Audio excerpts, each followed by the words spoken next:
Greetings and salutations! Welcome to the National Sportsblender, and we have finished week 1 of the National Football League. Yeah.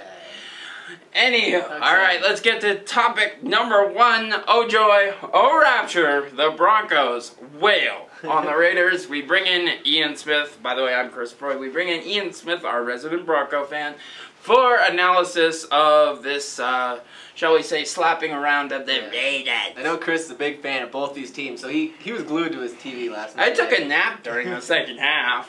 Anyway, fill us in. Well, I mean, there's not much to say besides the Raiders are the Raiders, and the Broncos really whooped up on them pretty bad. Jay Cutler is my prediction. He's Pro Bowl. And now Brady's out. I mean, my prediction of Cutler in the Pro Bowl just got that much better. Okay, we've got to reel this back in and remember, we have finished 1 week. 1 week. I like to jump to conclusion. Okay, jump away, my friend. We got the Chargers this weekend on Sunday. Now, Merriman had season-ending surgery, so he's done for the year. You finally realized his knee was toast. Yeah, it only took, what, 7 or 8 doctors to tell him to play. So that's an absolutely same number of doctors who tell me I'm crazy. Anyway, it's 1 week, and with the exception of, obviously, New England having been impacted greatly by Brady, which we will get to later. How much can you really draw out of the first week of the football season? I think it depends. I mean, for the Broncos last week's not really going to matter if they lose to the Chargers this week at home. So, I mean, but I think it's pretty safe to say that there's some teams that are going to struggle this year. The Rams are terrible. The Raiders are terrible. I don't want to say it, but They're awful. The 49ers stink. The Lions are bad again. Hey, but the Niners and Lions meet in week 3. Watch out for that game. Anyway, I don't, obviously we know some teams are bad. I don't think, the Broncos are probably decent. They're not as good as whatever they did to the Raiders.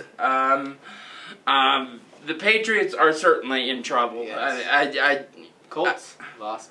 I don't think that means diddly. I mean, that was Peyton Manning's first game back. That's okay. It's a 16-game season. They'll be fine. We'll see what happens with the Broncos against the Chargers. They have to face LT. That's going to be a definite stretch for their defensive line and linebacking core. Yeah. And the Chargers beat them at home last year, 41-3. So I mean, yes, I remember that game. I enjoyed it greatly. Anywho, Patriots. Do they make the playoffs or not now with Matt Cassell? Ooh, I don't know. We're gonna have to. I'm gonna say no, but we might even have to bring in our new NFL columnist, David Chance, on this one. I think he might. I mean, we'll see. I'll listen to what he has to say because I'm all Broncos all the time. So my David DeChant, Battle Mountain Senior soccer player, but knows both forms of football, soccer and football. Check out his column on VailDaily.com, and also. I know that this game will be played by the time the web is on, but Iowa State. I know we're a little biased here towards Iowa City. Please give me credit for actually not knowing where these schools are located. But this is a big rivalry in the office. Your call, Schwab. I came here to get away from the Iowa State rivalry, and I find out I work with like 3 Iowa State grads. I don't know how it happened. I don't even want to make a prediction. Actually, I will go ahead and make a prediction. It's going to say Iowa 27. Iowa State, 26. See, I like to keep it close just in case then and USC, Ohio State, it's already going to be played, but I got to stick with the Big Ten, USC. I don't even mean Ohio State. Ohio State. Okay, so Grasshopper's definitely going to take 1 loss because USC is going to pound Ohio State at the Coliseum.